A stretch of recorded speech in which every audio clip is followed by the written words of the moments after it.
Hai, saya RMK selaku penganjur Jom MSM Malaysia ke Sabak Bernam. Alhamdulillah, pembangunan Bioreach Ecotourism hari ini sangat memberi impak positif kepada industri pelancongan Sabak Bernam dan menjadi antara program paling popular di Bioreach iaitu Jom MSM.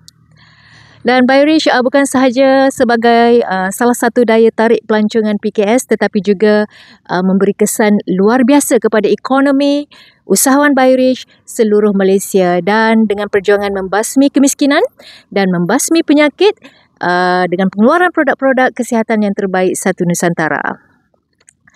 Tahniah kepada RMK Group, lebih 4,000 buah bas berjaya meluncur ke Sabak Bernam dan hampir 300 buah bas sudah memenuhi tarikh tempahan sehingga Mei 2025 ini. Syabas Jom MSM, dan terima kasih juga kepada CEO Bioreach, kaki tangan kilang Bioreach dan juga kaki tangan HQ serta seluruh tim IKS yang sentiasa bersama-sama menyokong Jom Melancong sambil memborong Malaysia ke Sabak Bernam. Terima kasih semua.